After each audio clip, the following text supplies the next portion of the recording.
Hello, everybody. Thank you for joining me for Wine and Wisdom this fine Friday. I'm here today with David Taylor from Morgan's. Welcome, David. Welcome. Thank you. Could you tell us a little bit about yourself? Sure. Yeah. In a former life, I was a cinema projectionist.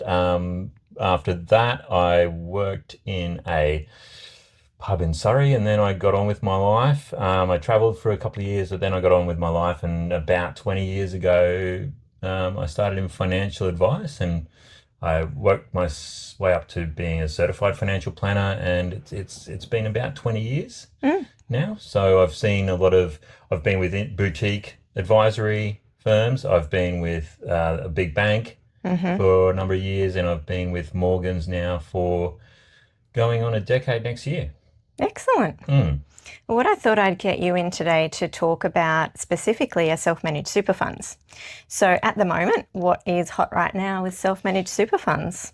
It's interesting you ask, because I read an AFR article this morning suggesting there's at least 180,000 funds, don't quote me on the number, but in hmm this country, which is a high percentage of the overall number of self-managed super funds, hmm that don't actually have an advisor attached to those funds. Wow. So implications for that are quite significant, because I've literally just come from a client meeting hmm where we're taking over some advice for that self-managed. We're doing advice for that self-managed super fund hmm and helping them take that over from an accountant. hmm What I've noticed in that process is that there has been uh, binding death nominations expired in 2022. hmm So maybe you could give us some insight as to the impacts of that. hmm And I think the other thing that we've noticed is that there's been no investment strategy in the file, hmm which means it's potentially non-compliant, hmm which means it could get penalty taxes from the ATO. hmm There's a number of other issues that won't go into, but it's just this very large percentage of self-managed super funds. They are called DIY Mm. self-managed super funds for a reason. Yeah. That's that's their purpose, Yeah. but it does pay to get professional Professional advice. advice. So what would be the impact of not having a binding death nomination? Well, it sort of depends on the terms of the superannuation fund and who the remaining dependent beneficiaries are. But if there's not a binding death benefit nomination in place, for example, to a surviving spouse, but say the deceased has got adult children, and maybe the adult children are to a previous relationship, and the deceased may have in his or her will made the executor of that will the current surviving spouse. So then that puts that spouse in a conflict position of not being able to obtain any of the superannuation funds for themselves, which is Right. very problematic. So what would they do in that situation? What we try and do in those sort of situations is come to a family arrangement where the surviving spouse can potentially obtain the self-managed super fund money Hmm. because it goes to them tax-free, which is a great benefit. Whereas if it's going to adult children, that's a different story. So if we can come to a family arrangement Very, where the very true. surviving spouse is getting those Yeah. funds, but the children are getting inheritance from other places, Mhm. then that's a really helpful thing to be able to do. But it does have to be by agreement. Yeah, that's an excellent point, because all too many times it's probably one of the most overlooked things in my industry that I find is the non-awareness of taxable and tax-free components, Mm-hmm. and the impact of that going to non-dependent beneficiaries, i.e. Mm-hmm. adult kids. Mm-hmm. Like it can be significant, Significant tax. up to hundreds of thousands of dollars. Yeah. I did have a client with a self-managed super fund who um, didn't inform me of his health concerns, downplayed it, as most Australians do. They Mm-hmm. downplayed his, and it was just a minor procedure, going into the doctor, going into Mm-hmm. hospital. But that client passed away, Mm. and the kids, were relatively understanding of how their father was, but Mm-hmm.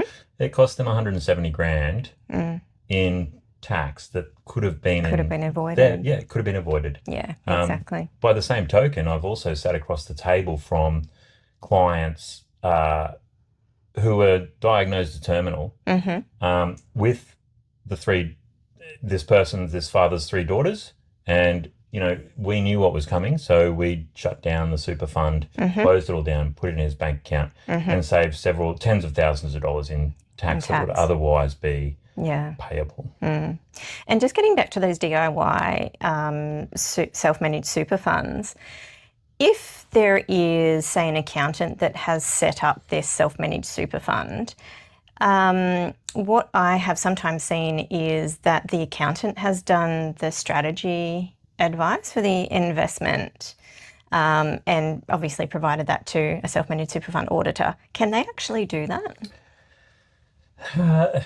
Technically, it's a compliance thing, and the investment strategy itself is just usually a templated document that needs to match the underlying investment strategy. Right. It's a grey area because then who's given the investment advice, or has it been truly self-directed or DIY? Right. So it strays into a bit of a grey area, and tricky.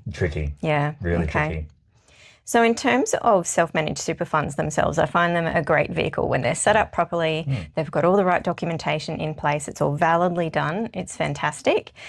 But even when that does occur, it can still be quite stressful for the surviving spouse when, let's say we're talking about a husband and a wife, and let's say husband passes away, wife is then left to look after this self-managed super fund, and if husband had a business, for example, there might be a commercial property that's sitting in this self-managed super fund, share investments, cash, and it can be quite overwhelming for a spouse to kind of take over that and deal with it. How do you help in those circumstances with helping manage the fund? This is all too common. It's all too common. One partner looks after the financial side of things, and the other partner doesn't, and specifically kind of excludes themselves for some reason or another. And that, if you're in these vehicles, you tend to need to be involved. Yes. Unfortunately. And understand it. This is the self-managed super funds. I would consider them to be, for want of better terms, the Ferraris of the super world. They have the ultimate in flexibility, the ultimate in optionality, the ultimate in control and transparency. But they come with a lot of administration. Yes. They come with a lot of responsibility. You don't actually get the protections of APRA when you're a self-managed super fund and you're a director or a trustee. Right, yeah. Or director of the trustee company. So it's really what we would do in that circumstances is assess the ability of the surviving spouse to be able to continue with that vehicle. Is it appropriate? If not, we need to shut it down. And more often than not, that is the solution. And we can roll those vehicles. We can change those vehicles over to a retail alternative or an industry super fund alternative, so that whatever's more appropriate for the client and their level of financial sophistication and understanding, financial literacy, we would tailor the solution to them. It would be, and maybe they're interested in learning about it, and that's okay too. But it's a journey and a responsibility, and more often than not, with surviving spouses, my direct practical experience is that they want simplicity. Yes. They certainly don't want the complexity of a self-managed super fund on top of grieving, on top of trying to get on with life and get over the death of a loved one. And if the self-managed super fund does have to continue on for whatever reason, say it does have a commercial property that's purchased in that self-managed super fund, and it takes a while to get all the relevant tax advice and sell the property if it's going to be sold and that kind of thing. In terms of helping managing the share portfolio and the cash and the expenses, how do you help with that? So we would use a custodial platform that helps to pay all the bills for the client. So we can use platforms that we have available to us that will help us to effectively take the compliance burden, the payment burden, the operational burden, and the administration burden off them. And if we need to maintain it, it would also be an educational process of the responsibilities around that self-managed super fund, and what's required to keep it running, and the responsibilities behind it. That's really important that they understand that. We can take over and assist with the day-to-day operations to make it simpler and easier, but that doesn't take away from the legal responsibility or compliance responsibility that a trustee or director of the trustee might have. So they still need to understand it, even though you're doing, essentially the legwork. Absolutely. Yeah. Yeah, absolutely. Yeah. And I guess that means that also when it comes to the end of the financial year, you're essentially compiling all of the relevant information for the accountant so that the tax return and all the financials can be done, which takes a bit of a burden away from the surviving spouse as well. Absolutely. And we would also sit down with them and go through the tax return so that if they needed, so that they understand what's going on. Because, your typical industry super fund, your typical retail master trust, you don't have to do those for tax returns. It's done for you, and that's an inbuilt cost. Yeah. So it's a, for want of a better term, a nurturing process to try and help them alleviate stress, make it as simple and easy as possible, while trying to educate them of their responsibilities to the point where we can effectively unwind it so it's suitable to their circumstances. Yeah. Okay. So in terms of summarise essentially some top tips when it comes to self-managed super funds, what would be your top tips? Make sure you have binding death nominations. Make sure you have and they're up to date and in force. Make sure they're non-lapsing. People overlook this non-lapsing binding death nomination.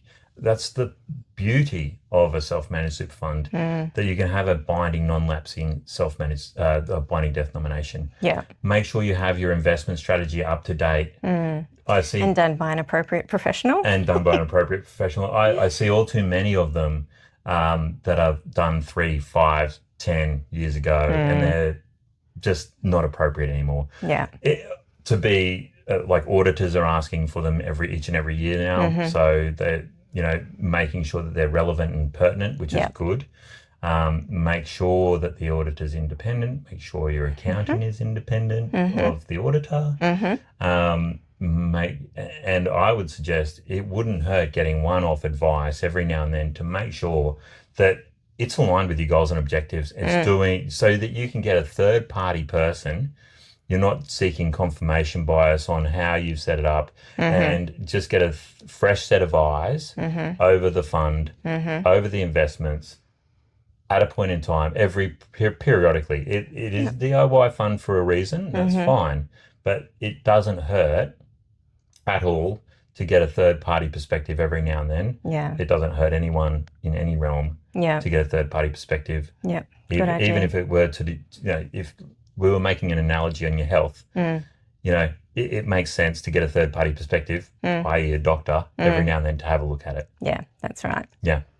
All right. Well, thank you so much for joining me this afternoon to talk about self-managed super funds. Thank you. Everybody have a wonderful rest of your week. Enjoy.